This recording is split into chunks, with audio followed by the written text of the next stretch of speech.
The little boy's name was Ali. His younger sister originally had an old pair of pink leather shoes. Even though they were worn out, they could still be used after being repaired. But Ali accidentally lost them. Their family was already struggling, they could barely afford food, were behind on rent, and had to buy groceries on credit. Their mother was sick. Sensible Ali knew his father didn't have enough money to buy his sister another pair of shoes. So Ali bribed his sister with a pencil, asking her not to tell their parents about the lost shoes. He suggested that they take turns wearing his white canvas shoes. Those shoes were also very old and dirty.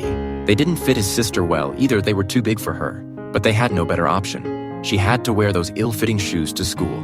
During PE class, the students stood in a line. Ali's sister looked down at the shoes her classmates were wearing. Embarrassed, she kept pulling her feet back to hide her shoes. When she came home in the afternoon, she told Ali that the white shoes were too dirty. She didn't want to wear them to school anymore. Ali suggested they clean the shoes. The two of them scrubbed the shoes together in the courtyard, blowing soap bubbles while they washed. It was one of the rare happy times they shared. After washing, they left the shoes out to dry in the sun. Just then, Ali's friends came to ask him to play football. Ali made an excuse that he had to take care of his sick mother and refused.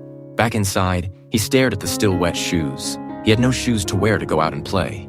As if things couldn't get worse, it rained heavily that night. His sister woke him up and told him to go outside and bring in the shoes, but they were already soaked and dripping wet. The next morning, she had to wear the half-wet shoes to school. On the way, she passed by a shoe store. Through the glass window, she stared longingly at the pretty shoes inside. To save time and deliver the shoes to her brother, she handed in her exam early and ran back, but the shoes were too big for her feet. She ran so fast that one of them slipped off and fell into a drainage ditch. She panicked and started running barefoot, chasing the shoe as it floated further and further away. The little girl ran desperately, but couldn't catch up. It was heartbreaking. The viewer's emotions rose and fell with the floating shoe. Finally, it got stuck behind some debris in the ditch just out of reach. The girl squatted by a tree and cried. What would she do now? Her brother was waiting for the shoes so he could go to school. Luckily, a kind shopkeeper nearby saw her and helped fish out the shoe. She brought all her sadness with her to the place where she and Ali exchanged shoes. She took off the shoes silently, saying she would never wear them to school again. All of her sadness and frustration burst out. She blamed Ali for losing her shoes and said if he didn't find them, she would tell their parents. Ali got angry too. He told her to go ahead and tell them at most their father would beat him. But the truth was, their father still had no money to buy shoes. Ali took off his socks and wore the wet shoes to school. Because his sister had been delayed, Ali arrived late again and was caught by the principal. After school, Ali apologized to his sister and gave her a new pen that his teacher had given him as a prize. His sister smiled again and told him she hadn't told their parents about the lost shoes. One day, during a school assembly, Ali's sister spotted her old pink shoes on another girl's feet. She knew she wasn't mistaken. It was the only pair she ever owned. She quietly followed the girl and found out where she lived. Then she brought Ali with her to ask for the shoes back. But they discovered that the girl's father was blind and their family was poor too. The brother and sister couldn't bear to take the shoes back. They turned around and left silently. Even though they were soaked in rain themselves, they still wanted to hold an umbrella for others. Finally, their life began to change. Ali's father's friend told him about a job working as a part-time gardener in a rich family's house. He even gave him some tools he didn't need. Ali's father decided to give it a try. He rode his bike with Ali into the city. The city had beautiful fountains, tall buildings, and bright billboards, things they never saw before. They went to the wealthy area and knocked on doors, asking if anyone needed a gardener, but everyone refused. At last, Ali accidentally struck up a conversation with a little boy who lived in a mansion. Because of this, his father got a job. The rich little boy seemed very happy, but also lonely. He was friendly to Ali and invited him to play. Ali had fun in the beautiful, dreamlike garden. He played on the seesaw, the swing, and kicked a football. These games made up for all the childhood joys he had missed. For the first time, he didn't have to do chores, didn't have to go to the store on credit, and didn't have to worry about being late to school because of sharing shoes with his sister. He could just enjoy playing. When his father finished the work, it was time to leave. The little boy had fallen asleep on the swing. Ali gently returned the toy elephant to him and said goodbye to that happy dream. The house owners were generous. They paid Ali's father well.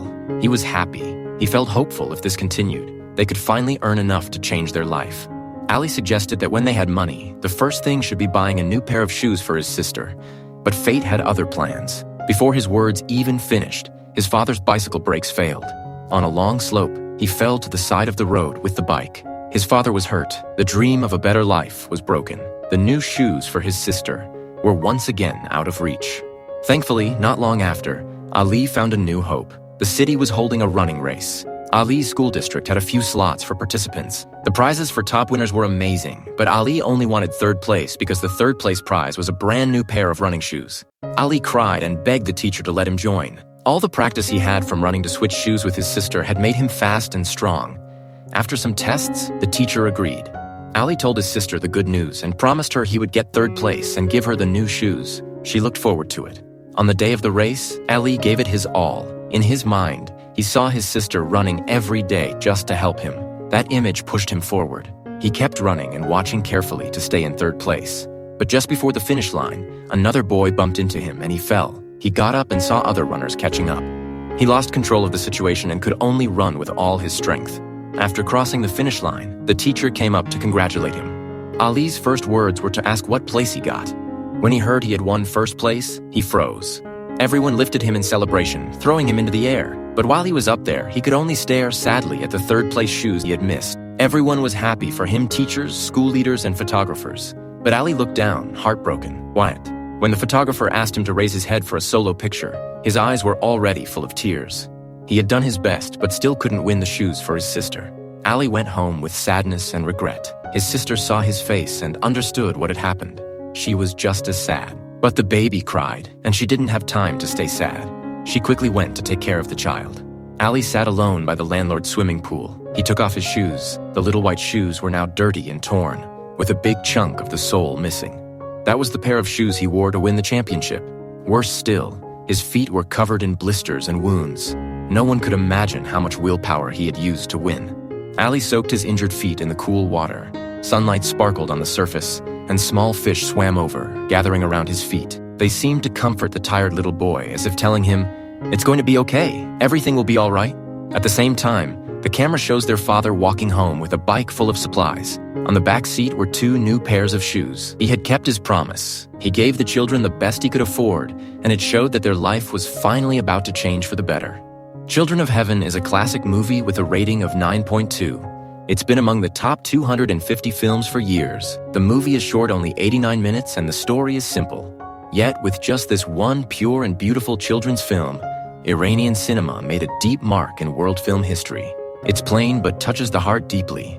The emotions are sincere and real. The kindness of human nature in the film is moving and healing. Many scenes reflect the way children think and feel. The story is told from a child's perspective. Losing a shoe might seem like a small thing to adults, but to a child, it feels like the sky is falling. Even though they are scared, they bravely look for ways to solve the problem. Ali and his sister's story reminds many of us of childhood days when we lacked material things, but still had love, courage, and hope.